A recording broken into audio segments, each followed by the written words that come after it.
Just gone back in the building. Just as we've gone live, Quacks is back in the building. Let's wait for him to join up. What are you saying, Quacks? Can you hear us? Anyway, we're back. Welcome back to the channel. Quacks, can you hear us? Yeah, you good? Yeah, I'm back. Yeah, Sorry we're about live that. now. So we're live. Back for a case of the blues. Obviously, the news yesterday. We finally got rid of the worst manager in Chelsea history. I don't think many people would disagree. We've got a fair few Chelsea fans in the chat. I want to introduce them all. We've got Alex, we've got Blue Tinted, we've got Quacks, we've got Spence in the chat as well. Obviously, they've come on, they want to vent. Who wants to take the floor first? Tell me what you're thinking. Liam Rosenior sacked. How are we feeling? I'll start. I'm feeling good, man. Ecstatic, mate. You start. Yeah, honestly, Yeah. when Liam came in and he had the first 5 games, I was actually questioning Maresca's whole reign. I was thinking, is Maresca a fraud? But it turns out there was only one fraud, and that was Liam, man. He was very much out of his depth. You know, as much as I want to see people do well, and I don't want people to lose their jobs, he had to go. He absolutely had to go, and I'm just happy that we made the decision to do it early rather than wait to the end of the season. Oh, 100%. Yeah. 100%. You see, when he first came in, obviously he came in with quite an easy running, and I knew that at the time. But I was so sick of Maresca's football that I liked the attacking football that I was seeing from Rosenior. I knew that it come at the expense of our defence because our defence was shocking.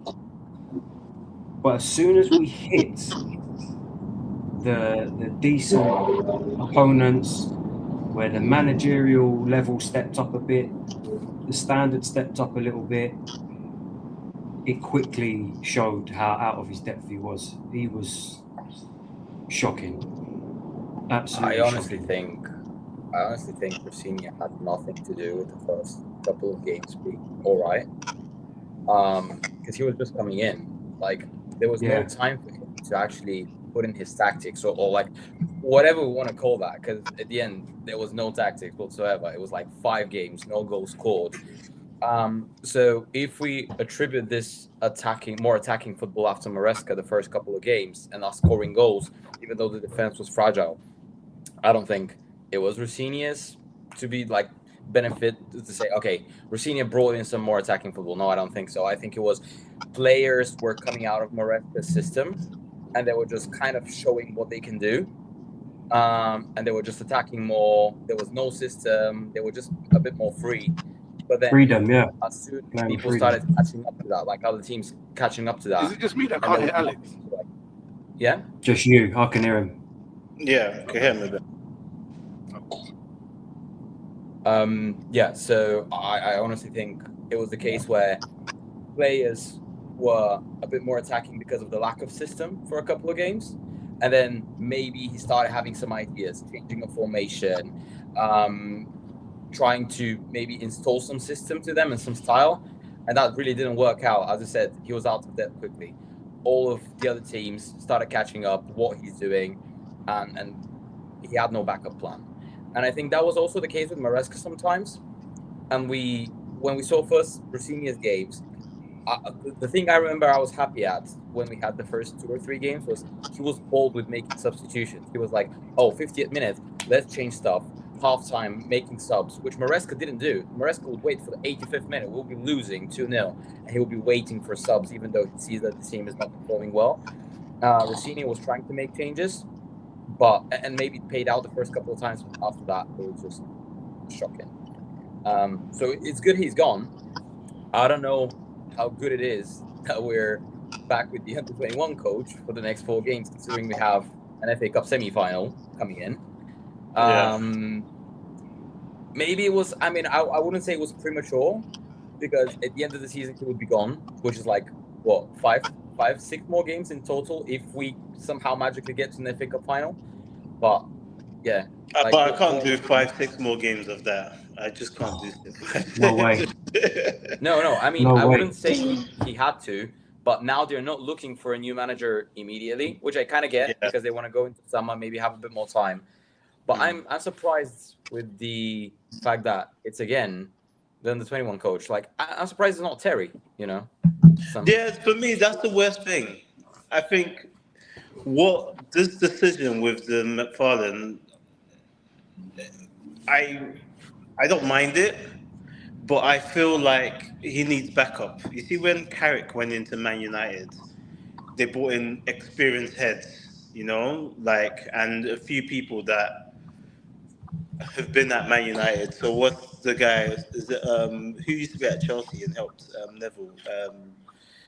I can't remember his name. It's not Steve Holland. Steve Holland, isn't it? That's yeah. So I just feel like you need experience to back him because, like, if we get through Leeds by some miracle this weekend, what is he going to do against Man City again? I don't see him beating Man City, and I just still feel like there's still a little bit of something to play for. I think they should have got Terry in or got someone more experienced to back him. Obviously, it's not too late to do that, but they have to do something. I think just McFarlane on his own, I see us losing the remaining 6 games. So it's like it's not good. It's not good. That's the only thing I'm unhappy about. The Rosenior thing is like, he couldn't do it. I don't think the players were feeling him. It's more about man management as well, isn't it? Let's put tactics aside. It's like getting the guys up for the games and stuff like that. And with the way he speaks, like, I just don't think he had that. Don't think he had the bottle to get them going for games. Did you see what Mikel said about Rosenior? Yeah, and I agree with him. 100%. I don't know whether it's Rosenior being disingenuous. You know what I mean? Maybe that's how he is, but it just sounds weird. It's not. I don't think you won't get people going with like the way he speaks and like that's. You save that sort of talk for like your marketing team, not a Premier League football players. You know what I mean? So to me, it just felt like what Mikel said. It didn't feel authentic. I got very quickly wound up with his press conferences because it just seemed like he'd done the theory, but he's got no practical, and he's just reading books and he's practicing what he should be saying before he goes out. And I don't know, man. It all felt fake. Like what Mikel was saying, it don't feel real. Like even when you see him on the sidelines and he's looking up at the camera, then he stands up and he has to be active. And or you see him giving out notes at the 86th minute when we're 3-0 down. What are you doing? Yeah. What tactics are you putting on a sheet of paper for them to read on the 86th minute? No, to be fair, I think with that one, it was just saying shape, isn't it? Because we went down to 10 men. I think that one was a bit harsh. I think the media killed him for that one. But I think he's just saying, this is the shape. I don't know if he had to do it in a note. He could have just say, you guys, you four at the back, this is the shape. Why he's trying to overdo it on the note, I don't get it. Yeah, I like the note, which I remember I saw an interview with one of his ex-Hull City teammates, I think, who was like, nah, he's just yapping shit right now. Like, that's nothing like what he was. What he used to be, yeah. And I can see that. I can see why it happens. Maybe that's a way for him to actually go up and manage some more. Yeah, he's a politician. He's getting some more prestige kind of jobs, which, I mean, Strasbourg is not like, wow, this is super elite, but it's League One team. It is already Chelsea's, let's call it, sister club. So you're in a pretty decent place. You're probably earning quite good money. And he got the chance to come in Chelsea. He came in. He's not going to get 24 million. He's going to get a couple million, though, in the bank. And he's good. Any one of us, I'm pretty sure any one of us can do the same thing. We can go to Chelsea, be a manager for 15 games, go out with a bag of money, and we'll be happy, right? Yeah, the one thing I don't blame him. I don't blame him for taking the job because anybody would have. Yeah. If someone said to you, come be a manager for Chelsea, you go, they're going to pay me a bit of money. Yeah, definitely. Especially if they're offering you a 6-year contract. You're going, I'm taking that. Are you having a laugh? Yeah. Try and sack me for that.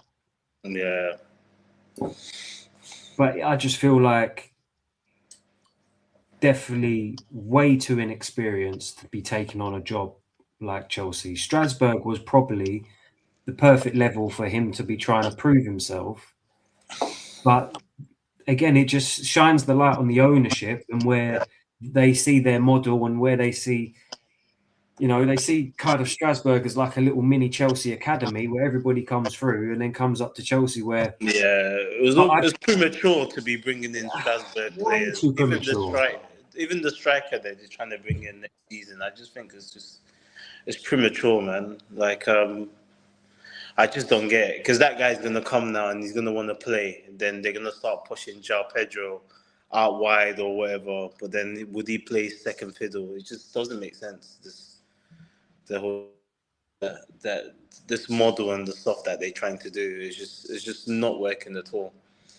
It's a good thing that they're saying the right things. I just hope they do what they say they do and do what they ought to do. We just need some more experience. The problem is we've heard it since they've been here. We're going to do this, we're going to do that. And then we see the links of who we're actually linked to. It was a bit like when they did get rid of Maresca. We thought, well, I've always maintained I've never fully bought into Maresca.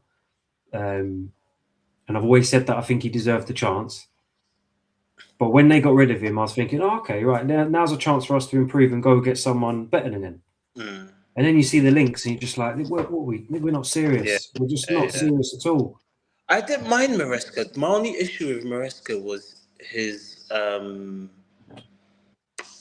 chopping and changing his lineups. He'll pick people that doesn't make sense. It's like before every team game is like a mystery who pick, and he'll just pick some random shit. Like what killed it was after the Barcelona game, we have Leeds coincidentally. I remember that Leeds lineup. It was just so weak. It's like, I couldn't believe it. Why was that lineup so weak? We got beaten, and then it's just been downhill from then. This is why I'm so...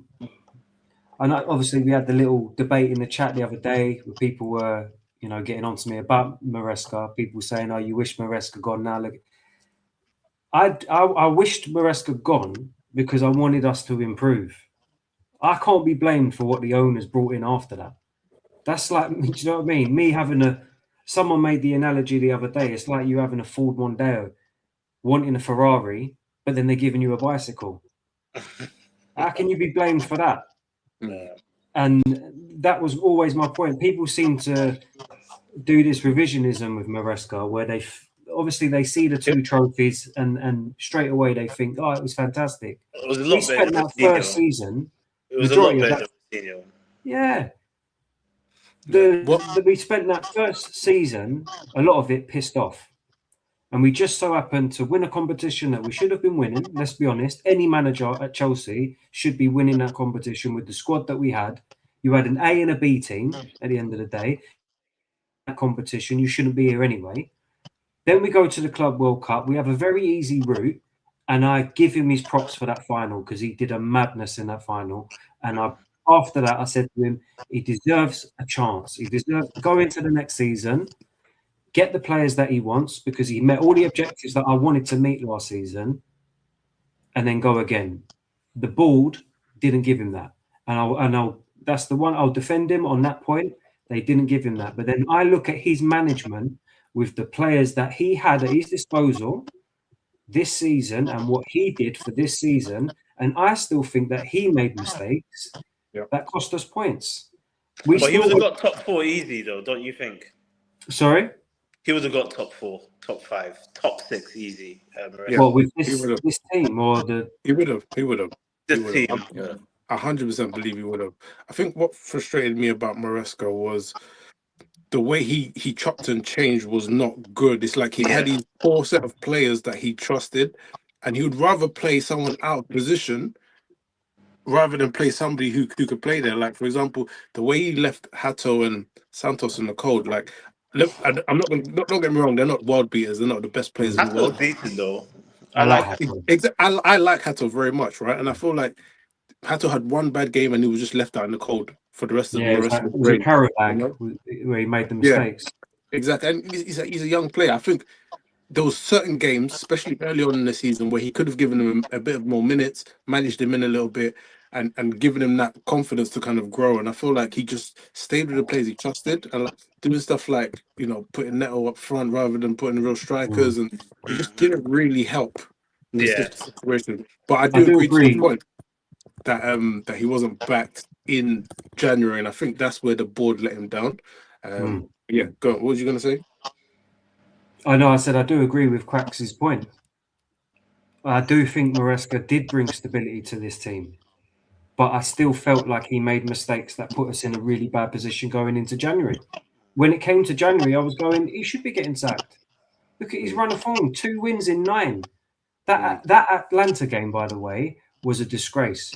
When I saw 3 right backs playing in midfield, and I was like, "What is this?" And we nearly didn't get through like the knockout stages. And it's so coincidental that the same thing happened again after the first season. We went through all this in the first season. We get to the second season, it gets to the December fixture list, and the same thing happens again. So I was an advocate for saying there is better managers out there that we can go and get. Managers that have a plan B for when we come up against a low block side that we can't break down and we can't do anything other than pass sideways and just not really do anything. And then, obviously he does go. We see Rosenior coming, and you see what happens when you do open up the attack. It does look more exciting. Yeah. But then you look at the defense, and our defense is absolutely abysmal. Absolutely abysmal. Who would you even keep from them? I think we need to cover 2 things, in my opinion. First, like, what manager you would prefer from everyone that's out there, and shortlisted and whatnot. And secondly, like, keep or sell. Like, from the defense, I don't even know who you can say hang your hat on. Like, yeah, this guy, you can build. He can be in the future defense. It's like I don't even know any. So yeah, it's like, okay, let's touch the players first. If you guys agree, do you think? What's that? The centre backs defenders only, or? Yeah, let's start with the goalkeeper. Like, he's just got to go. I'll tell you our take, and we was actually going to sign this player, Trafford. I would go for Diogo Costa from Sporting. I think keep Sanchez. I still think we got Penders coming. Let them 2 battle out. Let them 2 battle out. Yeah. I forgot about Sanchez is not terrible. I just feel like with Maresca in the beginning, yes, he does a few shaky things. Every keeper does that. I just think his one's a bit highlighted. Every keeper, if you watch the Premier League, look at Donnarumma the other day. Yeah, exactly. Every keeper make howlers. I think with Sanchez is a bit more consistent, and I think that's a function of the defense being crap, basically. The frequency of his mistake. That's because the defense is crap. He's actually really good shot stopping, and I think, like you said, he had a great start to the season. Yeah. Obviously, with the way the defense changes pretty much every week, it's gonna have its toll. It's gonna have its toll. So for me, I'm still backing Sanchez. I know he's not had a great spell. I'm still backing him, and I'm still saying, let him and Penders fight out for number 1. That's my opinion. That's a good shout. I don't think that Sanchez should be staying for a couple of reasons. So firstly, yeah, you can blame the defense on not great positioning and all that.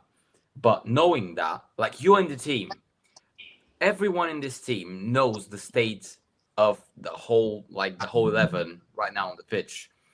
If you're feeling that your defense is shaky, you wouldn't try passes, which eventually almost every game, I'm not going to say every, but 85% of the games that Sanchez has started, he has given away a pass to the opposition's offense at least once in the game, which is atrocious. Like, if you know you're shit at passing, your defense is shaky, you would just clear it out. Like, why not? To the lap who can't hold it up, or just like use all of Pedro's energy to fight rather than try and score. He's given away so many, like the ball so many times away, and create clear scoring opportunities for the other team.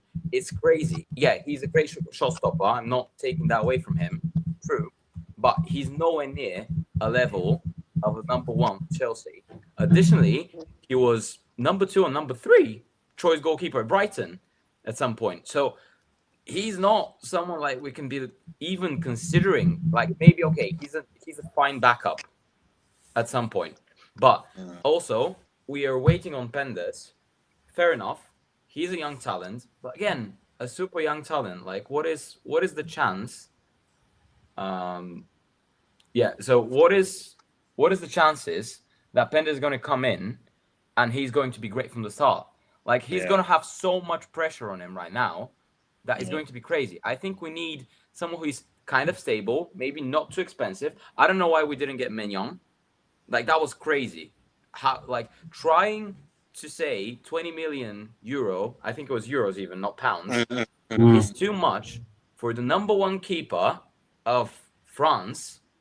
That is absolute madness, considering what you have in your disposal. You have other keepers who are also at a decent level and you can get for a decent price. As I said, Diogo Costa from Sporting, he's Portugal's number one keeper. He has been pretty solid. There's not a lot of clubs going after him right now, and I think we could snatch him because let's not get it wrong. Like, let's not lie to ourselves. There is not a lot of players who would be keen on joining Chelsea right now. We're not in a good position. We're probably not playing Champions League next season. We have been shit. Everyone is talking about how our ownership is so crap, and they're doing this whole salary thing where they're giving them less wage and all that.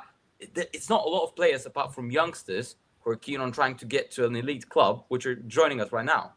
So if we can actually get someone, they should really think about who we're getting. And I think there is a need for a goalkeeper signing so that Pendes doesn't have that much of a pressure on him in his first season back at Chelsea. And he should be the backup keeper. And then Sanchez should go. But that's just my point. I don't know. Good point. It's a good point. No, I completely agree. It's like no Sanchez. The thing is, I get what you're saying about Sanchez as well. And if Pendes is coming in, I agree with you as well. There's going to be way too much pressure on him. Way too much. And I don't think we can risk it. And you make a good point that we're doing this low wages thing where you earn your money and all that. That looks good to a young player. But it just screams at the model. Like, for this to all work, for us to get to where we need to be, we need to operate like a club that's an elite club. You don't see Real Madrid doing this. You don't see Barcelona do it. You don't see Man United doing this. You don't see Man City doing this. They do it organically and they do it gradually. They do it to where we need to be. We need to operate like a club. Yeah, that's you, Ebs, isn't it? Yeah, I'm trying to see if I can hear Alex when I put it on my live YouTube. But yeah, sorry. Yeah, try mute yourself, Alex, now and see if and unmute you and talk and see if I did mute myself and can you hear him, Ebs? So what about the defense then? Who would you keep except from Chalobah as the squad player? Well, Reece. I'd keep Chalobah. I'd keep Colwill. If we're going to put Hato in the centre back, I'd prefer my left back, but I'd keep Hato. Some people are saying Cucurella out. He hasn't been great. That's crazy to me. Yeah. That's absolutely wild. He has been inconsistent. I think that's all I'd really keep. For me, if you're talking about ability, I would keep Fofana, but the fact that we have to manage his minutes every other game, sorry, I'll just say get rid of him, man. I know we probably forgot how to play football. You can't we probably can't get rid of him. Unfortunately, we can't get rid of him because of the wages he's on and stuff like that. I can't see him going anywhere unless we're gonna, take a huge L financially. So he's gonna stay. But if it was up to me, purely, the thing is, he's an average defender. He's not great, right? But he's good enough in terms of rotation. But because of his injury record, it just doesn't make sense to keep him because we need players that are going to be able to play 90 minutes, twice a week. Well, we might not need that next season, but we need that. Oh, Gustos. Carl says so, Gusto. I like Gusto. He's just the most inconsistent player that we have. Do you know what? I'm Do you know done. what convinced me? And it was the weekend against Brighton when he done that touch in our box. Yeah, And I think that's literally the same moment. I think I put it in the group chat. I was just like, nah, that's it. I can't deal with a guy that cannot control the ball, and he does it every game. The ball will What be on about the byline, and he'll PSG? just touch it out for throwing. What about PSG at the Club away? World Cup. No, Club World Cup and PSG away, the first leg before it all unraveled, basically. He was awesome. Yeah, It but doesn't matter. It doesn't matter. You can have He's good just games and still be an inconsistent. average player. Yeah. He's not good enough. Like when you think of Gusto, what is he actually really good at? He's just Energy. energy. He's Energy. average. He's average at everything. He's like he could be a squad player, but I'm sorry, we can cash in and get somebody better. Honestly, another thing he did against Brighton, we're playing 5 at the back, right? Why has he run over to the centre forward? I saw that as well. Yeah. Luckily, they didn't score from that, right? But there was a man just free. I think it was Matoma. He led to the corner that come to the goal. Oh, even so that. it's like back post. All you've got to do is defend. Defend that back post with your life, and he just doesn't seem to do it. And it's not the first time I've seen him do that. Honestly, I've backed Gusto for a long time. When he first joined, I said, look, the guy's potential, he's young, give him some time. But I'm at the point now where it's just not good enough. And because of the fact that we've got a Reece James that is always injured, we need somebody more solid. And we need to do better. Aren't we just a Van Dijk away from being like Liverpool signed Van Dijk from Southampton, for heaven's sake? Everyone knew he was good, but he just completely transformed them. It was like Matip. You can't tell me Joe Matip is a lot better than Tosin. Like, come on, it's like Van Dijk. Don't say Tosin. Anybody else, but Tosin. Yeah. Don't say Tosin. But yeah, like if we say Chalobah, cool. If we say Fofana, cool. You know, don't say Tosin.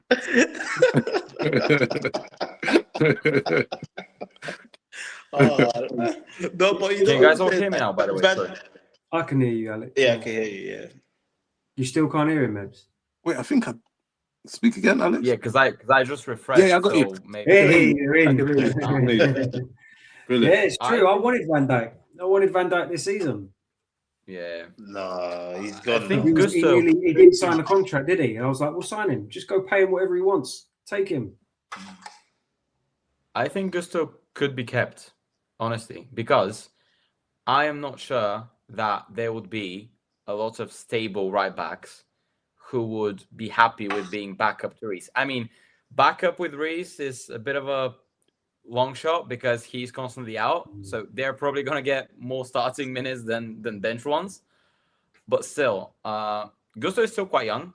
So I'm not sold on the whole idea we should be signing only young players. But I can see some potential in there, unlike with some other youngsters, which we're probably going to get into. Yeah. But Tosin should be gone, as you said. Absolutely agree. I don't know about Hato. I'm not sold on Hato. You guys seem to like him, but I'm really not sold on him. I think Hato is quite good. I think with Hato, you get the defensive side and you get some attacking from him. Yeah, one-on-one, he was decent. I thought he done quite decent against Yakuba Minte. Like he was good. Apart from the corner that led to the goal, I think right in the beginning. I think he fucked up there. But aside from that, I think Hato's good, and he has been pretty good in the last few games for Rosenior. But it's not going to mean anything because of the game. Centre back, they're not really giving him a position at the moment. So we're saying get rid of Badashile and Tosin for a Van Dijk figure. But who can we get in the Premier League? Like who's? In my opinion, we need 2 starting centre backs. 2. We don't know how Levi's going to come back. I don't know if we've got the patience to wait for him to come back and get the ball rolling. I think we need 2 starting centre backs. I'd get rid of Badiashile, get rid of Fofana. I'd get rid of Disasi. I'd get rid of Tosin. I'll get rid of Sa. I think Sa should go on loan. But a loan. What about him? Then we've got Antamino as well. What's going on with that? Oh, they wasted so much money on these young players. So much So money. much money. There's no pathway for any of them. I'd keep Cucurella. I'd keep Hato. I think that's your left back and your backup there that you can rotate. Who would you get though? Like centre back wise? Yeah. For example, I would go for someone like Lukeba from Leipzig. I think he has been decent. Nothing from Germany, bro. No Germany, man. No Germany. I mean, for defenders, we only take their managers. There's some rumours spiraling about Van der Ven going United. Yeah, I'll see that today. I'll take Van der Ven's decent. But I just think I don't think he's very intelligent. Not positioning. Not like Thiago Silva's positioning, leading. It's true, but he's still pretty young though. When you think about it, so he's 23 or 24, right? Well, we don't need that. We need. But we just, you know what I like? Who I think solid defender. Lacroix. Oh, that's hard. I like that one. Heading, strength, positioning. Yeah. I think the guy's quality. Yeah, Lacroix will be a quality signing. Yeah, and I wouldn't mind Murillo, but I'm not 100% sold. Murillo, I think, because of how good he is on his with his feet. But I don't know if I'm 100% sold on that one. For me, I think Lacroix is the one that I'm leaning to. But then again, there's Rudiger there. That's on a free. Bring him back. Who? Rudiger on a free. Bring him back. No, thank you. Not taking him. No, thank you. I would go. That's very unpopular, but I would go for Romero if they get relegated. I think God forbid. I mean, he'll fit in. He's got red cards every week. What is it? He's either suspended or injured, Romero, boy. Yeah. We don't need that. We don't need that. Yeah. I mean, he's out for the season, but if they get relegated, he's decent. He's not bad. I think he would actually fit well because he has a bit more experience. If he's cheap, you know our board are going to go for it. Do you know what I mean? Get him on the field. Well, we can't Madrid are considering it. Yeah, Madrid are considering it. If you had the choice of Romero, Van der Ven, you're taking Romero, yeah? Yeah, I'll go Romero. That's a tough one, because I think that defense needs to be Romero, Mr. Red Card, or injured. I mean, they're all We've crazy, got enough right? problems. We've got enough problems at Chelsea. It's a good shout, Konza. I like Konza. Konza is decent. But when we're having these conversations, we should take something into consideration, right? The squad building is based on whether we make the Champions League or not. Now, the fact that we might not even make Europa League this season, I think it changes everything, right? We go and get Lacroix, then we go and get him. But for that reason, I think we'd only need one centre back because at the end of the day, we have two half centre backs in Fofana and Colwill. And then we got Chalobah, and then we need one good centre back, right? So I think in that sense we only need one. If we get into Europa League, maybe we might need another, and just get rid of everybody else. They're linking us to Van Hecker as well. That's not a bad shout, actually. I like him. He's a bit slow though, isn't he?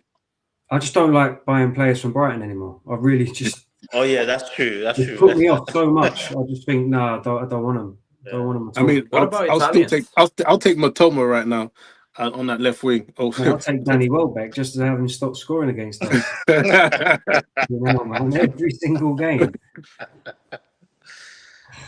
It's better than Liam Delap. I don't know how that guy finessed us.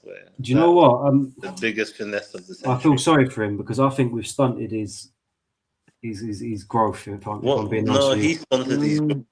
No, because I think he needs someone in the club to. He's got no one there. When you look at the club, there's no one there that putting his arm around him, mentoring him, showing him around the club, telling you this is how you play.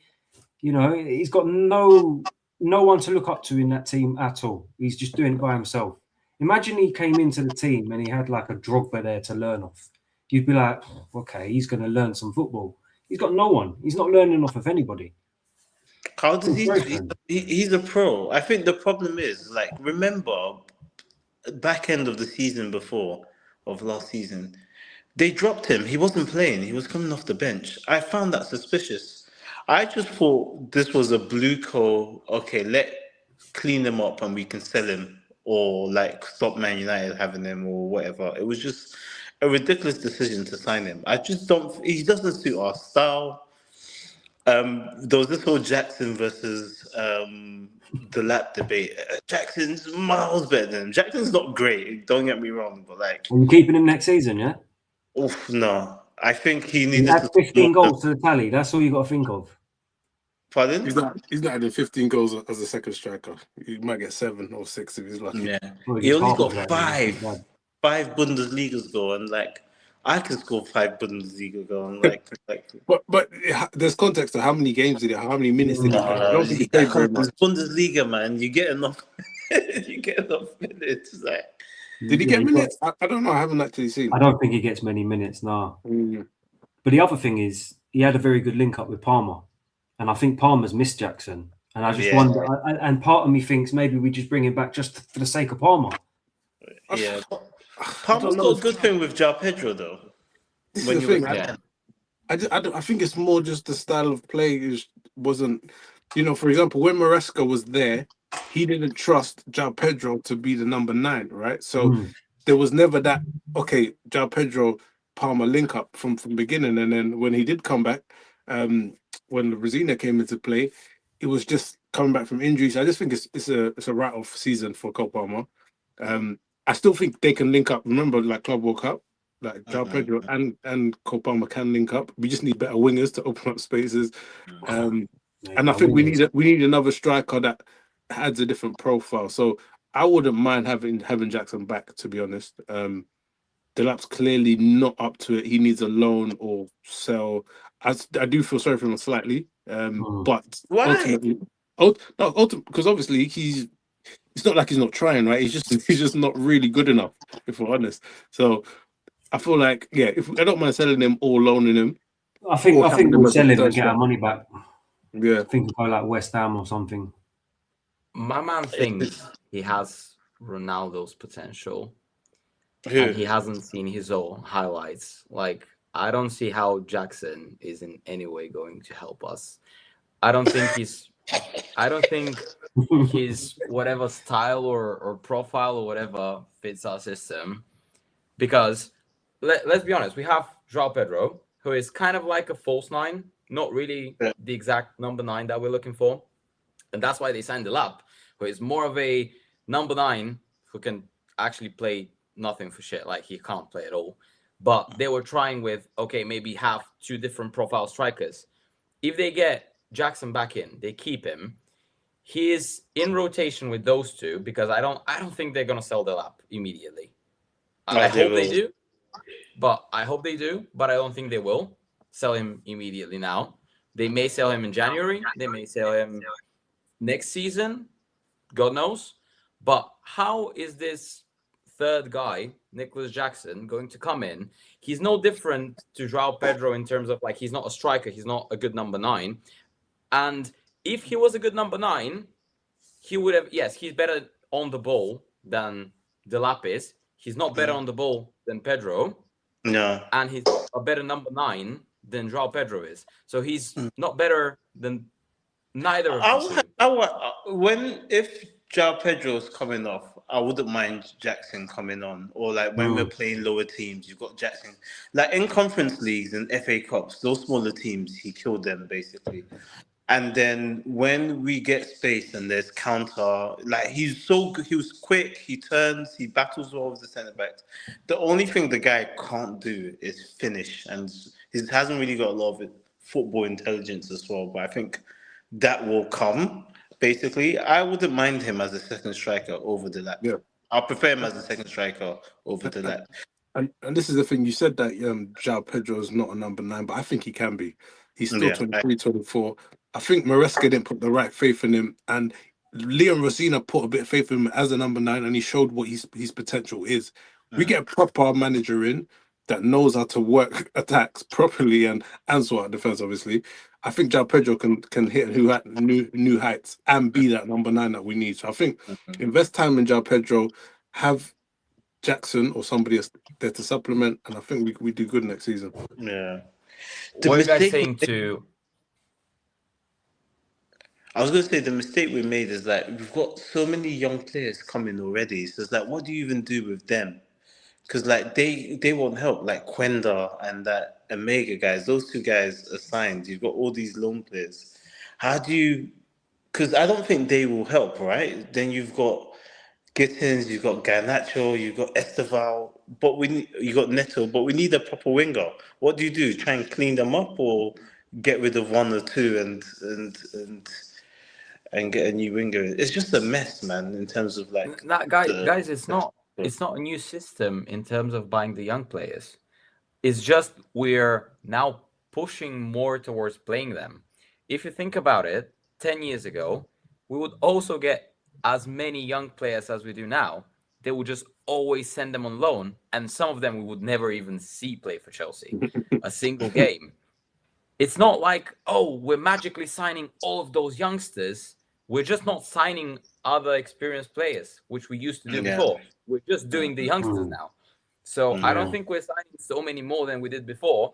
So if you put it into perspective, those are players who may or may not even play for Chelsea at some point. They may give them away on loan for like the next 2 seasons, 3 seasons, then sell them or sell them next year, God knows. But we're just putting a lot more emphasis on them just because we're not signing anybody else to talk about. If we were signing, I don't know, let's say we signed Liao or someone who is like a bit more prominent as a name for a winger, we wouldn't even be talking about those youngsters that we're signing. We would be thinking, oh, we got a couple of youngsters for like 20, 30 million or 50 million even. We send them on loan. Hopefully they become good. But there's no one else to back the place and be like, oh, that's a decent player we actually fucking signed for finally. Yeah. I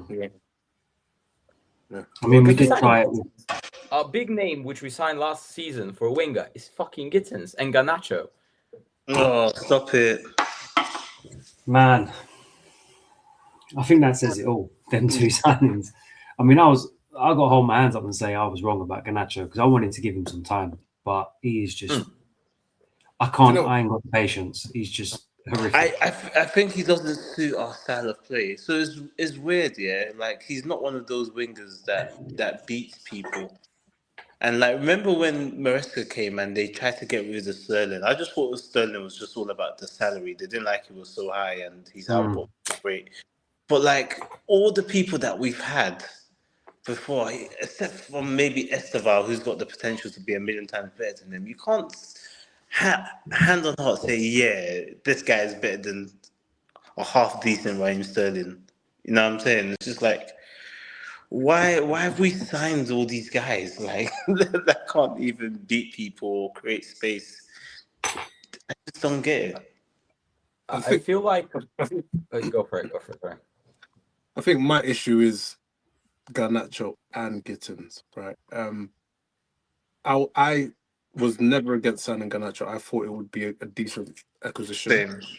Same. It's not worked out. Let me put that straight. It's not worked out. I still feel like we can give Garnacho a chance as a backup winger. I agree. But signing both him and Gittins is where we went mad. It's just for me, it's a similar concept to Liverpool signing Isak and Ekitike, right? Like, it's just overkill. For us, we should have signed somebody established to be the number one, and then Garnacho or Gittins to be the backup, right? We've gone with 2 youngsters. And that's what's killed us essentially. Like, we don't need both of them in there. One of those 2 need to go.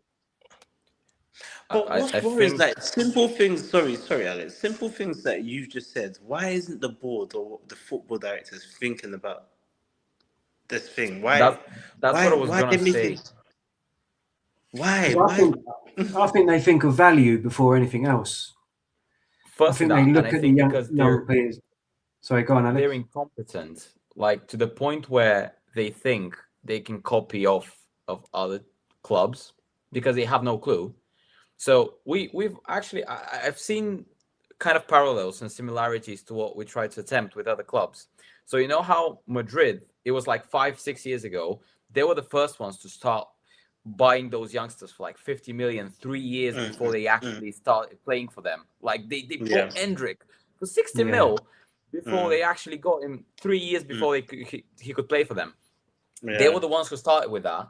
And I think our ownership and like all of the model and the people they got to actually work for them, they're like, oh, you know, Madrid are doing this, so maybe we can try and do that. And they started doing it way too much. And then we had City, who bought they bought Granada, right? Was it? Him. They bought him. And they started doing this thing with the sister club, but they aren't really getting so many players off of them. They bought Savinho, and I think that was it, or they maybe got one or two more at most, but they didn't really play for City. We did the same with Strasbourg, but we exacerbated that to the point where we're constantly now getting off of Strasbourg, or we're like buying, giving it to them, getting Rosenior, getting players from them. We're constantly doing this switch up. So we are trying to maybe make some parallels with other clubs who are a bit more successful than we are right now.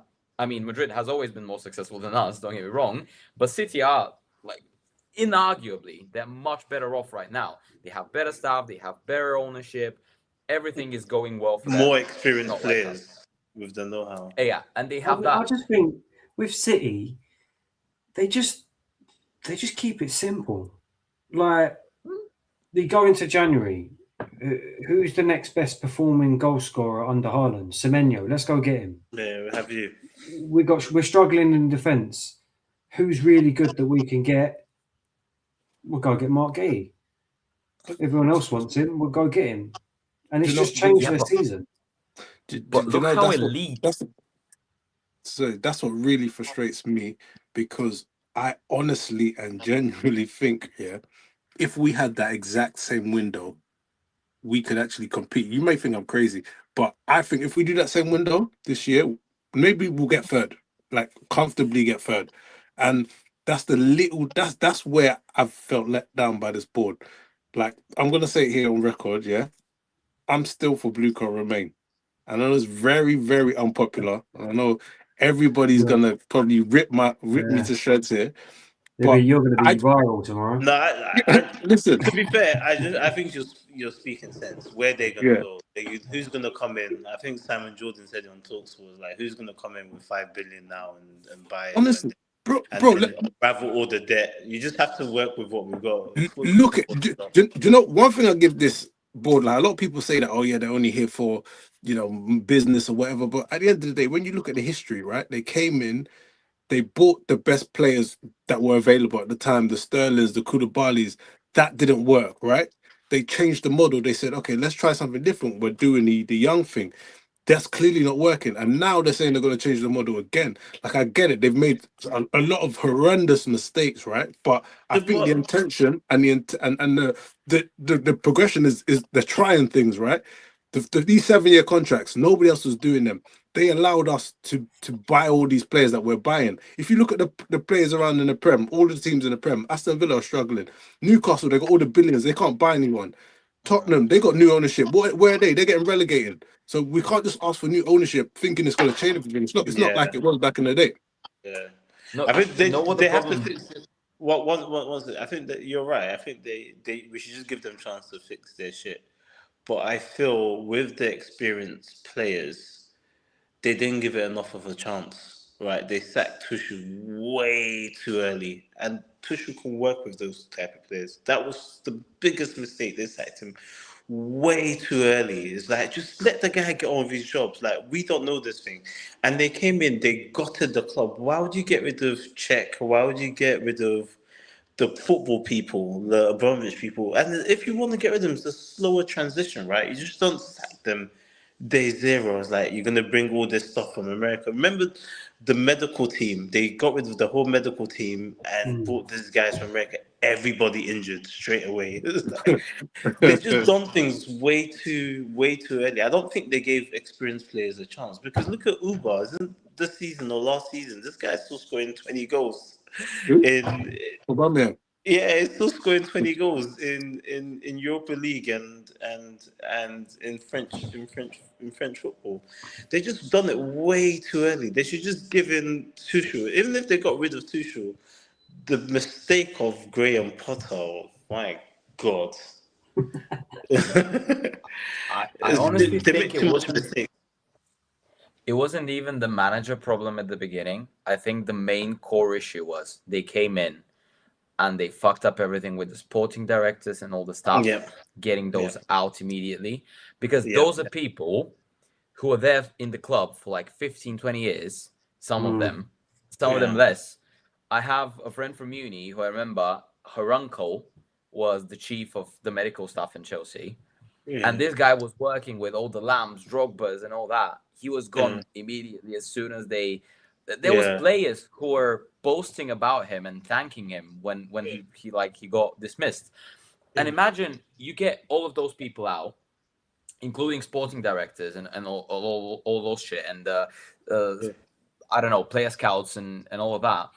And now you are the ones who are signing the new ones. Like you are the ones who are like probably doing their interviews. You're interviewing sporting directors. You have no clue about football at all.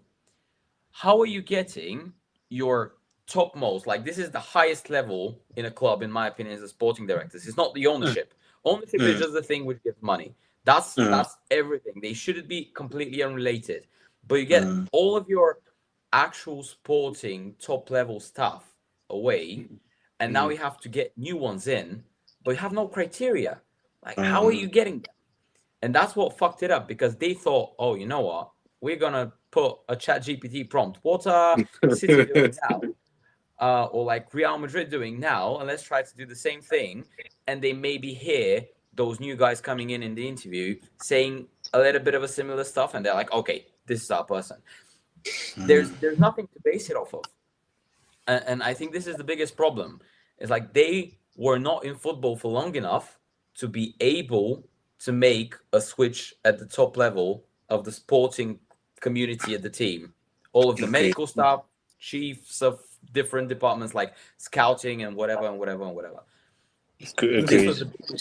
They came in very arrogant, and you know now they're being humbled. They're being humbled by the decisions, because they made some terrible decisions. It was Bowley that was in charge the first season, weren't he? Yeah. He didn't know As what a he was sporting doing. director, imagine He didn't know what he was doing. He doesn't even know what a formation is. But like I said, they've definitely made some errors, you know. But I think let's see what they do in terms of, you know, they've said they're going to change the model, right? They're going to adjust it a bit. Let's see what they do. Let's see what they do in this transfer window. Let's see what manager they sign, and let's see what they do in terms of adding experience. And from that, that's how I'm basing whether I'm going to say blue out or not. Is this your last chance for them? The last chance to lose. 100%. Like I said, I'm remain until this window, this summer window. The manager and the type of players that they bring in is what's going to determine whether I'm blue cut out. But at the moment, mine was last season. But last season, but you were content at the beginning of last season. We were talking about the transfers, and we were on the same page. They should have backed him. I think they should have backed him. Yeah, I agree. Maresca. After he won them trophies, they should have given him what he wanted. I'm still not sure though. The centre back is what he really wanted, right? And if we're looking at Colwell and we're looking at it's 1 in 1 out. We had like 5 centre backs. The Sassy, Tosin, you know, all these players. If we couldn't get rid of them, I understood. If it was a case where we got rid of some players and we didn't bring it in, but we need to balance the books. So I think that's the issue. Yeah, I agree. Yeah, but they could have gotten. But they didn't need to sign Gittins and Garnacho. Yeah, exactly. Do you know what I mean? They could have They just could have signed sold the the Sassy. But the difference is we didn't have left wingers at the time, because we lost Sancho and we lost Mudryk, right? So we needed to replace them.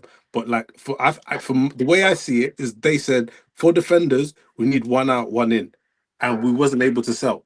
That's what I think happened. I really doubt that was the case. You think so? Yeah, I really doubt. Like they could have sold Buddy, the Sassy. Who's gonna want rid of them? Who's gonna buy them? No, we're still trying to sell the Sassy. He's gone. We put the Sassy in reserves for 6 months. We didn't play him. At West Ham. Yeah, but they could have gotten rid of them if that was what they needed to do. They wanted to do. I think they could have gotten a centre back. I agree totally with Case on that. I think as soon Maresca wanted something, they should have given it to them. Because if you remember, how many years ago it's now, Jose was the one who was the first one to complain that Chelsea weren't getting the players which the managers wanted. They were the ones, like under Abramovich still. Jose wanted players, Abramovich or like the sporting team, they weren't happy with those suggestions. They were the ones who were getting the players that they wanted. And there was this initial breakthrough there between them, and then Jose went the next season with our worst season in years, with Leicester's title-winning season. And at this point, we saw how sometimes we're signing players who are not really in the managerial mindset. So basically, now with Bluco, at first we thought maybe it's going to be different, and maybe the managers were going to have more say in who they're buying and what they're getting. But now it's not really the case. So Maresca won them the World Cup. Everyone was like, oh, amazing. We're super happy with that. And he wanted a centre-back. He didn't want a whole team revamp. He just went on media. He said, we need a centre-back because Cole is injured. And arguably all of our other centre-backs are shit. So why not get a centre-back? And the ownership didn't do it. So I think what should have happened is they didn't give him the centre-back. He started the season not too badly until Christmas time. They should have given him a centre-back at New Year's. I agree. Like January transfer window. Left him to stay until the end of the season. If he doesn't qualify for Champions League or top 3, get rid of him at the summer. What's the point of getting rid of Maresca early in the season, leave him out? We don't have choices for managerial backup. That's how we got, and like we ended up with Rosenior, because it was either Rosenior or Felipe Luis. Those were the two who were running. So I would argue that Maresca was better than both of them, because Felipe Luis has only managerial experience in Flamengo in the Brazilian league, and you have Rosenior, who we saw how bad he is. So what was the whole purpose? They could have easily bought him a centre back in January and have a condition to him personally, or like they surely have the power to do that and say, we're going to give you a centre back, but if you don't perform and if you don't do this and that, you're gone, and you're probably not going to get the money which you're going to get if we get rid of you now.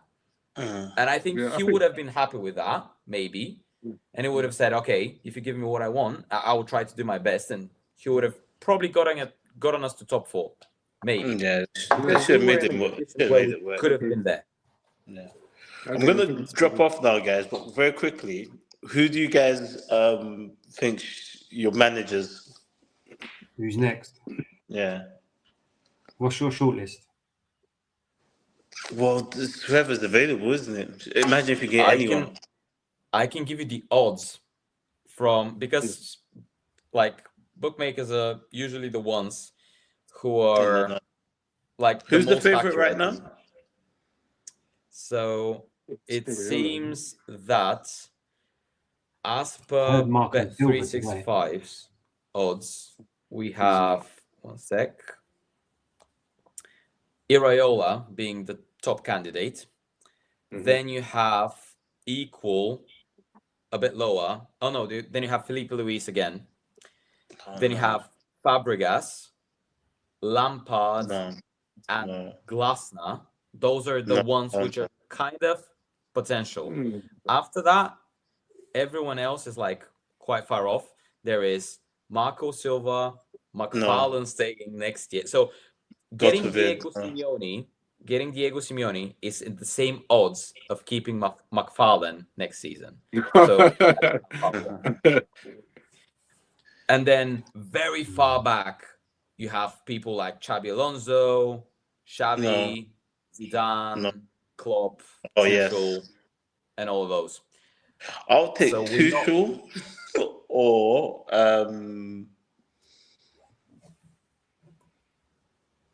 I'm not sure about Iraola. I'm not sure. Let's phrase it that way. Zidane. Let's phrase it that way. Who do you think is going to be the next manager, and who would you actually like to be the next manager? So 2 names. So I'll go first. I think it's going to be Iraola. I don't think that's a good idea. Because it's different managing Chelsea. It's different, basically. I haven't seen anything like tactically about Bournemouth.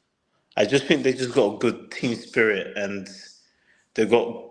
I don't know. They got a good team. I haven't seen tactically that they do X Y Z. That would be amazing. That will implement with Chelsea. They overlap their fullbacks, don't they? Yeah, I feel like for the players we have, we need a big name. We need like a Unai Emery sort of name that the players will respect. I don't think he'll be interested. No, not him, but someone that sort of profile. Like I don't think any Iraola. They'll stop listening to him. Imagine Iraola and Cole Palmer, and I just don't know. Do you want to hear my shortlist? Yeah. Mm. Now, we waste a lot of money on players. Yeah. Mm. So we're not afraid to spend money. I'd be going out there offering this guy the biggest contract in football right now and saying, I need you to sort this team out, stabilize us. We'll give you money. You can get the signings that you want. This is what needs to happen. And I'd be going out there and asking Klopp if he can come back into football. Yeah, he would never. He said he won't do it for realistically. I know it ain't going to happen. Yeah. I'm not stupid. It ain't going to happen. But that would be my number one target. Go make him the highest paid manager and say, sort this team out. Yeah, if we meant business, then I'm looking at Tuchel, depending on what happens with England, and saying, look, sorry we got rid of you, give it another go. Nagelsmann, maybe. I don't know how keen I am on that one. I like the idea of Fabregas. I like the idea of Alonso, because these are players that other players will look at and they can't tell them nothing. Football. You can't look at Xabi Alonso and say anything to him when he's got better technique than you to this day.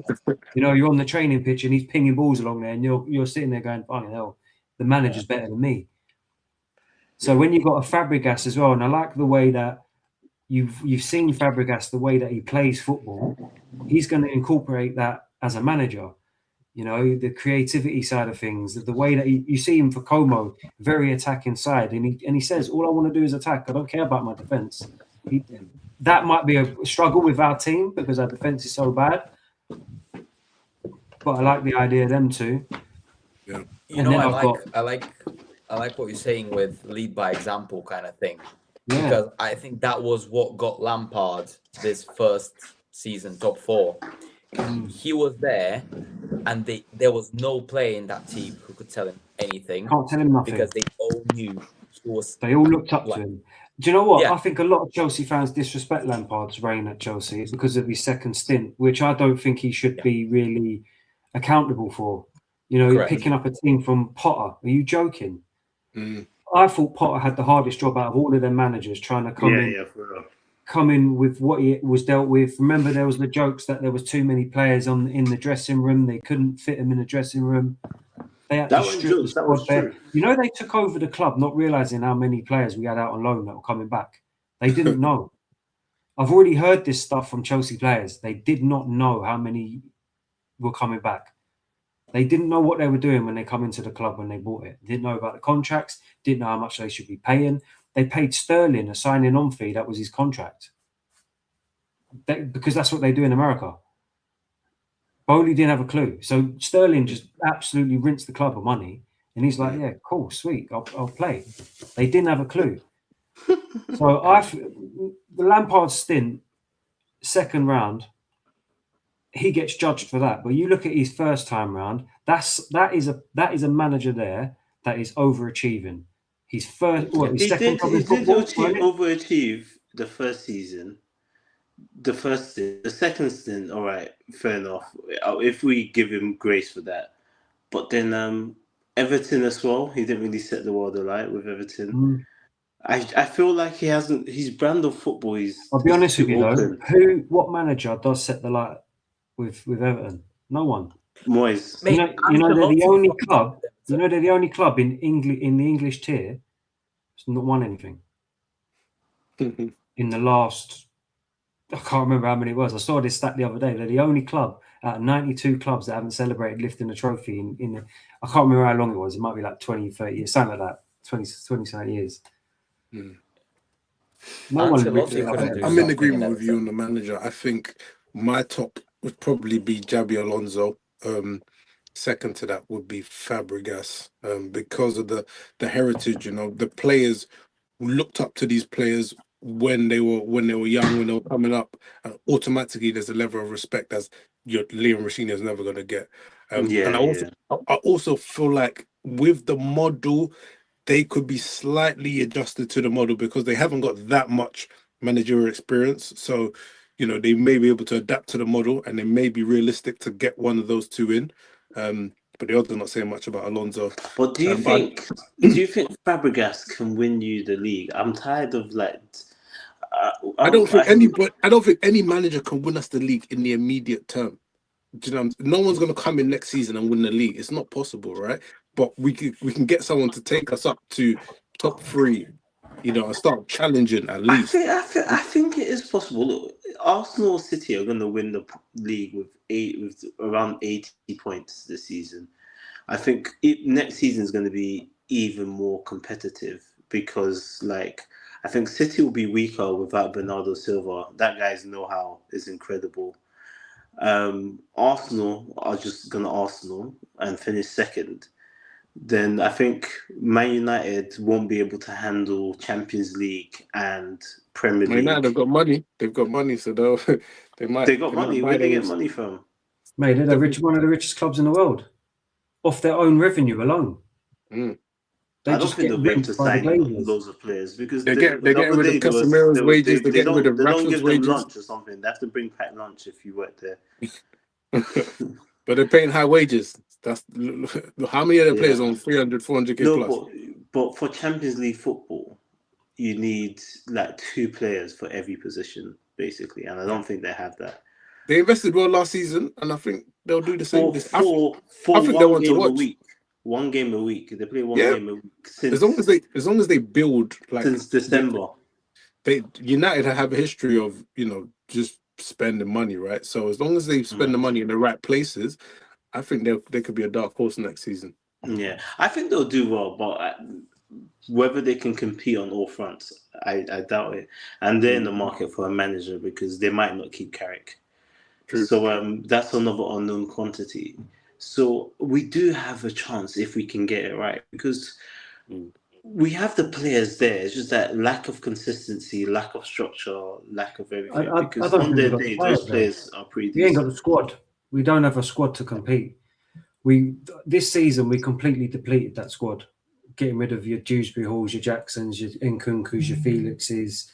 These are all players that you can bring on that will do a job to a better level than any of them players that we've got in our squad at the moment. That has backup. So it's like that our second team that is coming off the bench at the moment is so bad. Unless we make a lot of signings, I can't see it happening. I can't see us competing even for top 4. I'm not even joking. I agree. I don't even think the manager sorts that out. I don't think it's that bad, honestly. I like I said, I think as long as we get a solid left winger, a centre back, and then maybe one other special talent somewhere within the field. But I don't think it's that. I don't think it's that bad. I honestly don't. I think top 4 should be easily achievable. Don't forget, we are going to lose players if we don't go into Champions League somehow magically. Who do you think's going? Enzo's going. Enzo's going 100%. We know what he did in Benfica. It's not going to be different for us. Don't imagine he has a special place in his heart for staying at Chelsea. If he stays, that's going to be, I don't know, a chance. He's going for sure. There's most of our good players may leave, and we don't have a lot of those. That's the funny thing. We don't have. I think Casemiro just signed a new contract. I don't think we have so many good players and such a good squad to be if we get a good manager, we're going to be good. I think we need a mixture of signings between the manager and players. In terms of managers, I am almost certain we're going to get Iraola in, which I'm not happy with. I think if I have to choose, I would go for either Fabregas or bring Jose back. Reason being, Jose, gosh, Jose has been away. Jose has been away from big football for a bit now with Galatasaray and everything else. Yeah, Palmer may leave. Absolutely. Yeah. I see him maybe leaving in the summer. Hopefully not. But the thing is, Jose has been away for a while, but he has the tactical significance and presence in football to go in there and go for those youngsters and be like, guys, you're fucking twats. Like, you have no way of telling me that you are more competent than me than in any way, shape, or form. Let's not forget, he's the only one who won a Europa League for United. He got them second place when they were at one of their shittiest places. So he may have the ability to bring us to top four. Maybe not not champions. Surely not champions. But get some kind of integrity in, because that's what we're lacking right now. There's no integrity in the coach. And Fabregas, I base it off of what all of you said as well. He has the presence of being a football player, being a quality football player. He has the attacking style, which we see in Como, which is very, very nice to watch. I've watched a couple of games this season, like 5 or 6 games, not too many, but when I watch them, they're really interesting to watch. They have a nice style of play, which I think we also lack. We don't have a style of play. And that's Maresca did. Rosenior didn't. I don't know what Rosenior was trying to do at all. Yeah, No. yeah. But we're losing it. I think that was evident in his last game, playing 5 at the back and 1 right winger, no left winger. Yeah, gosh, I'm going to bed, man. I couldn't believe it. I couldn't believe that's the worst game of football I've ever seen in my life. I'm not even joking. It's terrible. I didn't watch the Everton game, but those 2 results from after that Everton game, I knew the season was finished. Was that the point where you said he's got to go? Everton, 100% at Everton. Mine was PSG.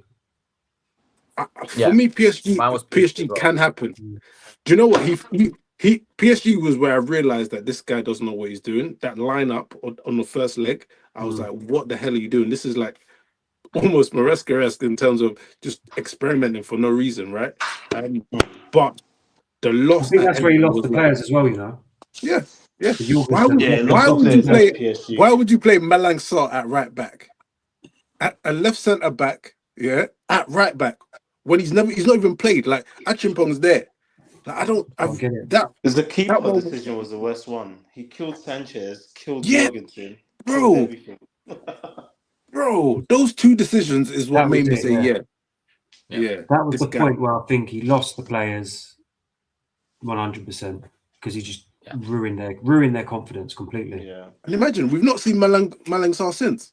You play him out of position, he's had a stinker, and then we don't see him. So why did you play him anyway if you didn't trust him? And then the second leg was just even, I couldn't, mate, I was embarrassed to call myself a Chelsea fan after watching that. 60th minute, taking off all your players, going, it's done, boys, it's done. I was en route to I was late to the game. I saw the goals go in. I saw it 1-0. I saw 2-0. I went back home. I didn't go. It was that bad. Fair enough. I'm glad it's been so bad. Embarrassed. Spencer had to drop out, by the way. I don't know if that's the other thing though. Like right now, if we think about players, so we were talking about how we should be dropping some players off, and now maybe some players are going to actually go away. Like Enzo, I would give it, if I have to predict, I would give it like 75% probability of Enzo leaving this summer. Yeah. And then if Palmer doesn't leave, do you think he's going to come back as good as he was before? Because he is a mere shadow of himself. And hopefully it is the same thing like Hazard had in this Leicester winning season. But is it going to be the same thing with Palmer coming back like Hazard did out of nowhere? Or is it going to be the same? Like, because he has been pretty shit this season. I like Palmer, but I think he has been quite bad. in the games he won, in the games he played. I think it's a bit harsh to judge Palmer on the season. He's had he set the bar really high for the last 2 seasons. That would have been hard to maintain anyway. He's been injured this year as well. He's had a lot of injuries, and there's been a lot of club chaos, right? So I think we can write off the season and say, you know what, we'll write this off. There's a lot of factors. Let's see how he starts next season. I have full faith that Palmer's going to come back and he's going to be at the level he was The problem before. that I've got this season is, as soon as Maresca went, how can you expect any of these players to play well under a manager like Rosenior, who's got nothing? You might as well got your local PE teacher in. He's not achieved anything. Even as a football player. How do you expect Rosenior? I'm not surprised what happened with Enzo Fernandez, I'm not surprised what you see happening with Fofana. See, them comments about, he's going to pick a team that's suitable to play for the club against Leeds. That's because Fofana, I'm telling you, that's the reason why he didn't come out in the second half, because Fofana kicked off. Because the game before that, he didn't even shake his hand, just get out of here kind of thing. They did not rate him at all, because he's not a manager that's for this level at all. He's not achieved anything. He's got to prove himself before he comes to a club like Chelsea, and he hasn't done it. Then players can look at him, and Enzo Fernandez, who's won the World Cup, and try and take advice off of him. I can't see it happening. So I'm not surprised that it led to where it led to. I'm not surprised Enzo Fernandez was talking in the background about going to live in Madrid and stuff like this and disrespecting the club. He had no control over any of them. So next season, we need to have a manager in place that can keep these players where they are. They can look up to this manager. They can't chat to this manager, because that manager's proven himself. I know you said you're not happy with Areola. The only thing I don't mind about him is that he has got Premier League experience, and he has done well in the Premier League with a team that's not expected to do so well. Currently, he's got the best unbeaten run that the Premier League's seen this season for Bournemouth, which is like 13. Do you know what I'm saying? So he's doing all right this season. Is it what we need? Does it suit our team? I don't know. For me, I'm leaning more towards the Fabregases, the Alonsos. Like I said, my dream one would be just go try and get Klopp. But I think we need someone that these players can look up to, and then. Do you know what would be ideal? Do you know what would be ideal? Get him in, and then John Terry assist him. They're not going to get John Terry, and I don't think. Of course, but that would give the right balance of both Premier League experience. Fabregas in, yeah. What do you know? What I've one of the two. But I do think Areola will have the similar issues with. You meant Areola and Terry, yeah? Yeah, something like that. Because that would be the best of both. We got someone that knows how to manage in the Premier League, and you know someone that can definitely manage the players. But for me, I do like Areola, and I do think sometimes Bournemouth do play some exciting football. Funny enough, but whether he can make that step up, I'm just scared that we're going to get another Graham Potter, and I'm worried about that. The only thing I'd say is he's doing well with players that aren't at the level that they are at Chelsea. So what can he do with a better caliber of player? But what do you say the same about Graham Potter before he came to Chelsea? Yeah, you're right. To be fair, you're right. Everyone is like that. It's not only about, because if you are a mid team, let's take any mid team, like call it Brighton or call it Bournemouth, West Ham, whatever. You have some players at your disposal. So the only thing you can do is overachieve with them. The thing when you get a club like Chelsea, Man United, Man City, Liverpool, whatever, is like you now have expectations around you. You have expectations to be at the top. You are given some players, maybe your players are not too good, as we've seen with ourselves, but you have the expectations on you. And at this point, you can't overachieve because the expectations are we need to become champions at some point. Maybe not next season. Like for us, we know that we're not champions anyway in the next, I don't know how many years. But there's the expectation we're going to be somewhere near the top. If you're at Bournemouth and you finish 7th or 6th, that's wow, you're a great manager if you manage to do that. But the expectation is you're going to finish like 14th or something like this.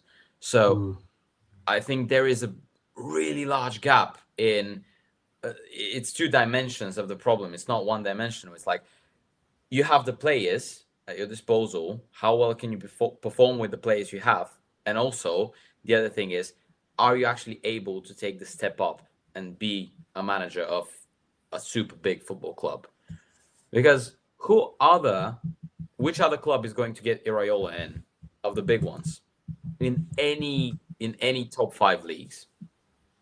The only club which I have seen who are keen on getting a manager with not a lot of experience was Bayern Munich, who got Company as a permanent manager. I'm not speaking about Real Madrid now with Arbeloa or I don't know, whoever else, but they were the ones who were willing to try it. Maybe you can say Liverpool with Slots as well. Like he was not really in a top 5 league, but that's it. It's not a lot of clubs who are keen on trying that. And United now with Carrick, but he's an interim. I don't know if he's probably going to stay next season, or at least for some part of next season. I guess the reality is there's not as many well-renowned available managers that we can just, pop out of anywhere. So I feel like a lot of clubs are opting for, the younger caliber of managers, stuff like that. But again, I think for Chelsea's case specifically, it's very important that we have someone with some sort of pedigree. And, we can't get pedigree in terms of winners. It's unlikely we're going to get that based on the model. So let's get pedigree in terms of playing, like your career. And that would inspire the young players more. But we had the chance. We had the chance 2 years ago to get fucking Luis Enrique in, and they preferred to get Pochettino. We had the chance to get Nagelsmann. They got Pochettino. Like, they had the chance. Now we don't have the chance to bring a pedigree top manager. Did we actually have the chance, though, or did these managers turn us down? It's blurred lines. Well, apparently with Nagelsmann, he was kind of, I don't know, he was kind of not really into the ownership's plan, and they were not fully on board with him. So I heard that he said that he didn't want to go through the interview process. It was and like them assessing him. He said, look, you either hire me or you don't. And they obviously, because he didn't want to go through that process, they just said, oh, fuck it, won't go for you. Fair enough. But from what I heard about Luis Enrique, he was pretty stable candidate. And then he went to PSG. And we know what he did. He did it with not 2 experienced players. He did it with a team which at the time you would see and you would be like, yeah, they're probably going to get to Champions League round of 16s, quarterfinals. They were looking at Dembele at that point. They were like, this is just the next Barca ripoff who was sold back to PSG. He won a Ballon d'Or. This is how our model should have worked. They went and signed all these youngsters, and they've gone and won a Champions League. But they went and signed good youngsters, ones that you looked at straight away and went, no, they're good. Like your Desiree Doué, we could have signed him for 50 million. They offered them to us, and we rejected. They got Creature. Yeah. Kvaratskhelia. Do you know what I mean? They got Kvaratskhelia. You're looking at Kvaratskhelia, you know that guy in the World Cup was unbelievable. They signed him, and look where he is now. So we seem to do this dice roll thing where we sign in players that they always seem to need a little bit more refinement. They're not the full article. They're not even the best in their age group. It's a strange, for me, it's a strange model. If we were signing young players that are the best out there, yes, they're going to cost you a load of money, but we're still paying the money for ones that aren't really, the world beaters of that age group. And I just think, what are we doing? Yeah, like a Liam Delap. Like, why have we signed a Liam Delap for 30 million when there's youngsters out there right now that we can sign? How old's Julian Alvarez? How old's he? Yes, that is the player I want to see at Chelsea. Do you know what I mean? Julian If you really Alvarez. want to get young players that fit your model, but you want to be successful, you pay the money for the I think it's best like 25. But again, this goes back to Julian Alvarez would have not fit within the model based on last season, right? So this goes back to, let's see if they're saying they're going to adjust their model. Let's see what they do in terms of that adjustment for the season, and let's see if there's actually tangible benefits that we get from this change of model. And yeah, I guess we just got to see what happens there. Why would he not? Why would he not fit the model? He was last season. His wages, his wages are quite high. Well, yeah. See, this is what I'm saying. It's another thing with the model that it doesn't work. It's not working. We've got a high wage thing to all the other clubs. It's because we've got so many players on our books. It ain't because we've got high wages. We haven't got high wages. They've got rid of all the old players on the old contracts. The highest contracts we've got now is Reece James and Wesley Fofana. And Cucurella, yeah. And Cucurella. So it's like, where's this high wage figure coming from? It's because we've got so many players on our books that we're paying decent money for just being there. Just get rid of them. We've got about 8 centre-backs that are just shit. Just fucking get rid of them all of them. Start again. So, you know that Julian Alvarez is apparently earning right now at Atletico as much as Sterling was earning with us. Yeah, while not playing. Yeah. But again, though, that's previous model, right? That we did our best to get rid of Sterling for the last 3 seasons, so we weren't trying to do that again. But Blueco were the ones who signed Sterling. Yeah, but that was before they in place this model, right? So the first few signings, they were giving them high wages. They didn't have the model in then. That this wage bracket thing. It was like Koulibaly coming on big wages, Sterling coming on big wages. Aubameyang. Yeah, all on big wages and big fees like Fofana. Flip me in hell, man. That geezer, 80 million, 200k a week. Absolutely living the dream. Unless they're paying for their crimes now, then they're going to League One. Yeah, I mean, yeah, exactly, yeah. But I'm going to ask you directly now, Alex.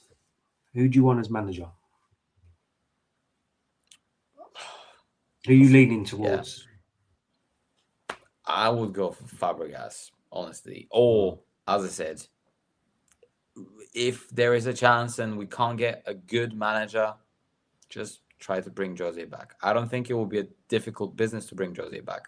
He's in Benfica. He's not in a top-notch team. I think he actually has the will in himself to go back to a top team.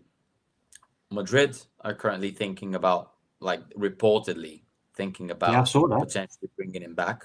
So if Madrid believe in him, who are we to not believe in him right now? Our state. So I don't mind that. I don't mind the that potential options, because I think everyone else is completely impossible to get from the good managers and experienced ones. Jose is the experienced one, and then from the decent managers performing now, Cesc is the other one I would get. What about you, Ebbs? Jose Mourinho, I think, is probably one of the most unrealistic ones on the basis that we know how Jose operates. He goes and buys the best players, spends the most money, gives whatever wages. So I just feel that's so far-fetched. But he hasn't done that in the last 5 seasons. He's been in teams who can't do that. Yeah, but if you put it relative to the league that they're in, I guess Roma wasn't too big.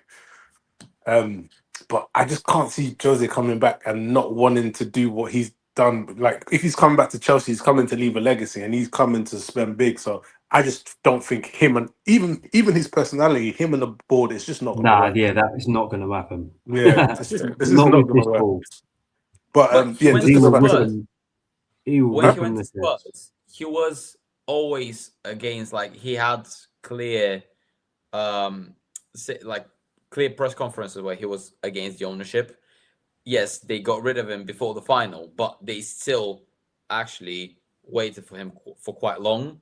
And also, he didn't get huge signing at Spurs, and they had the money to get him some huge signings, and that's when he went to Rome after.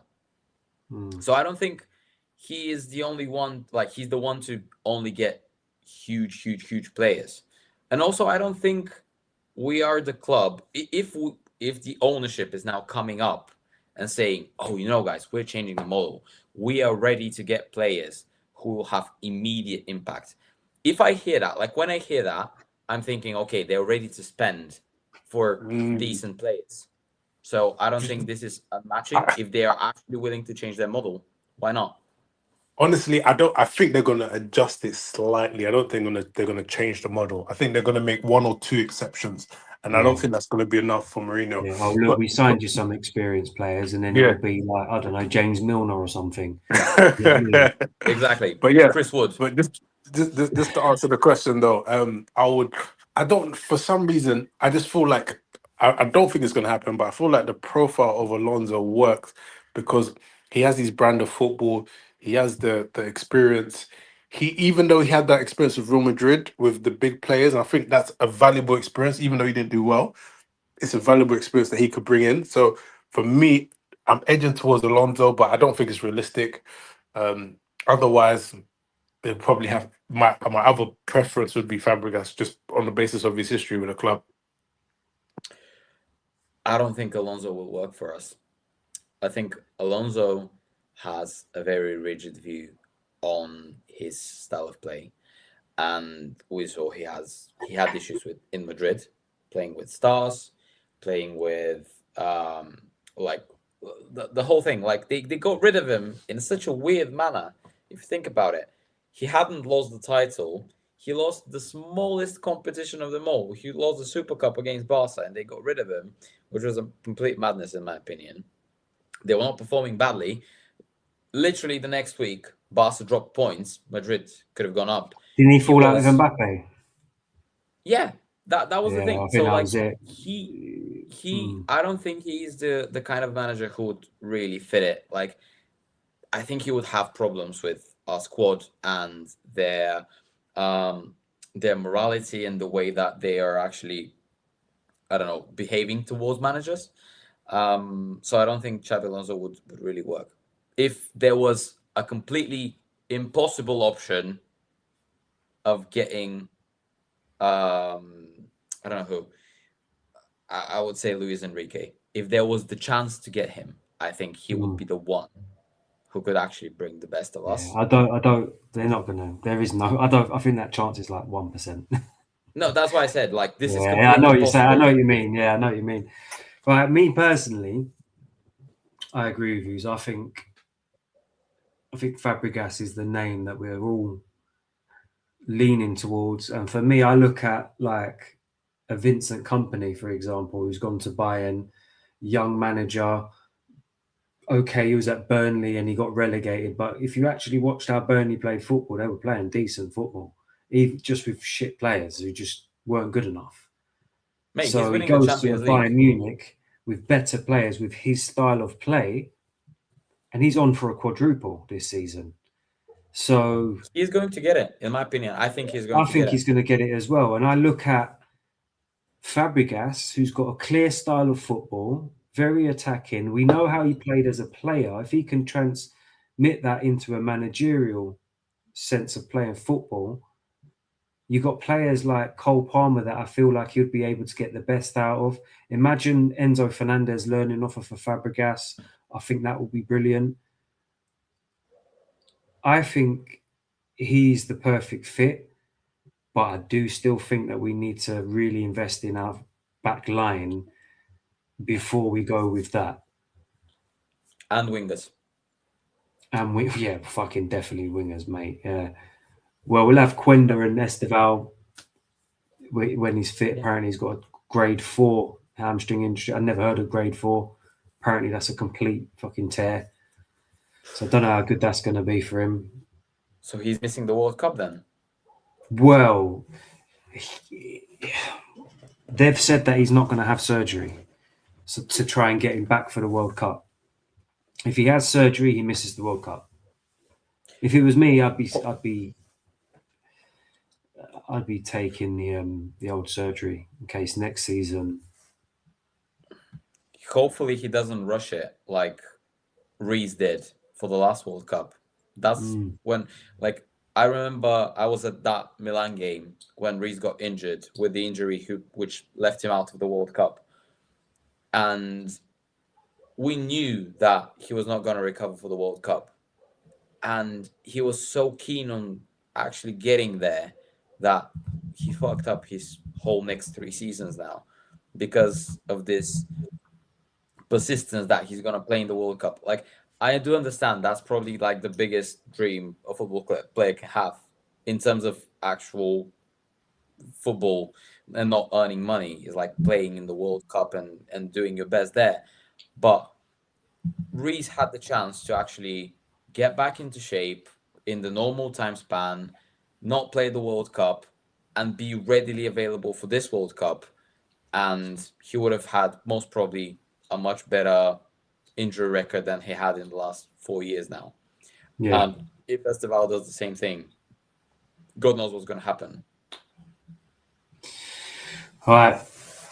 Let's hope we get our targets as well, because every day I'm seeing different names, which are, names. The reality is I want Fabregas, but I kind of feel like the club are going to do their usual, employ someone that we don't really know.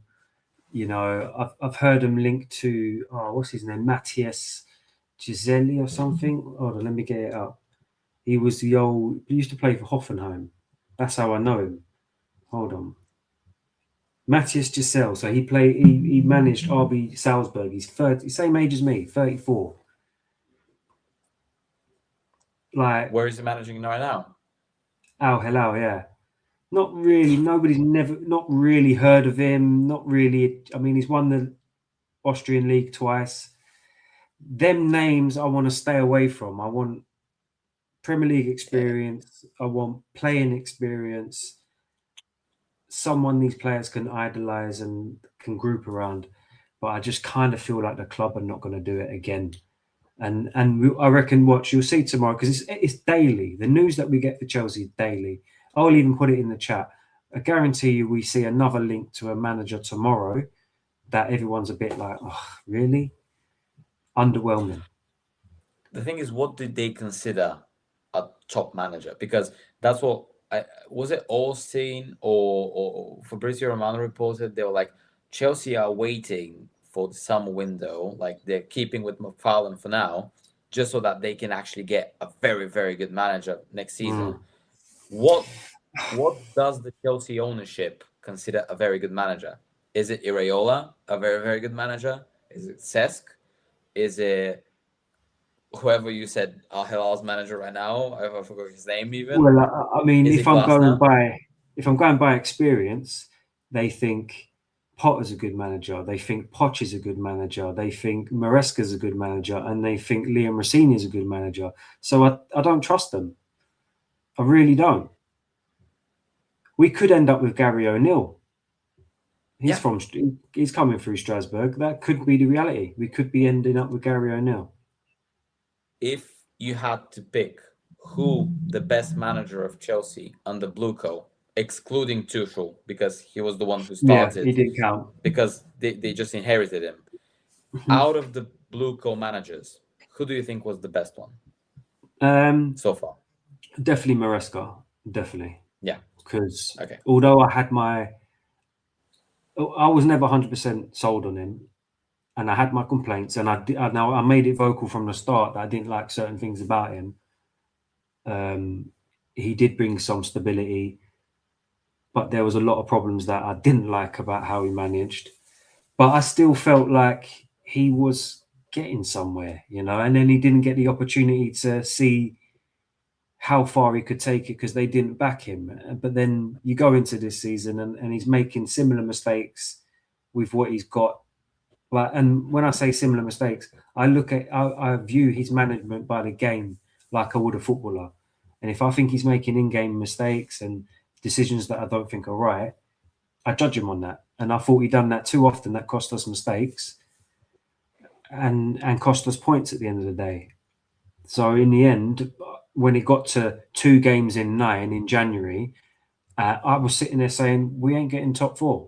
I wasn't convinced that he was going to get us top 4 this season. And I was saying we need to replace him. And we did with someone even worse. So, you know, I just have to suffer. But anyway, I'm gonna wrap it up, Alex. Ebbs, I don't know if you're still there. I know you're on mute. But thanks for tuning in. Appreciate you coming on. We'll do another stream soon. We'll do the transfer one soon, and we'll discuss all the players. We'll go through them all, our ins and our outs, who we want. I think that'll be another good one to do. But yeah, listen, I appreciate you both coming on. Everyone else is still tuned in on Twitter, on YouTube. Make sure you hit the like button, subscribe to the channel, and probably going to be doing the live stream on Sunday with Leeds. What do we reckon? My season's over. Oh my God. Are you going? I think I had tickets, but my cousin might take them. I don't know. We need a new manager bounce ASAP. That's all I'm saying. I mean, if there's one club, if there's one club that was, I guess it's a semis, right? So there's only one outcome. Yeah. If there's one club that can pull something out of the bag under the odds, I'm more confident of us winning in the final than us winning against Leeds. Funny enough, but yeah, I'm a fan, so yeah, we're gonna win. I can't believe I'm sitting here thinking like this. This is crazy. Like I'm sitting here thinking it's blooming Leeds. But I'm thinking, we might lose this. Genuinely sitting there thinking we might lose this. Because I just think they'll be up for it more than us. 100%. You see them the other day. Yeah. Yeah. The only saving grace is on a bigger pitch. It might expose them a little bit. But we've been outrun 34 times in 34 games this season, so I don't expect much, if I'm being honest with you. So, who knows? But listen, I'm going to leave it there. Yeah. Thanks for tuning in, lads. Full time, losing on pens. You're going pens, you reckon, yeah? I think we're drawing full time and then losing on pens. Yeah. Jesus, I can't stomach that. I'm not going to lie. I might not watch it. Oh, my God. But listen, thanks for tuning in, everyone. I'll catch you on the next one, and I'll message you in the chat. Thanks for jumping on. Appreciate you, lads. Bye. In a bit. Nice chat. Bye.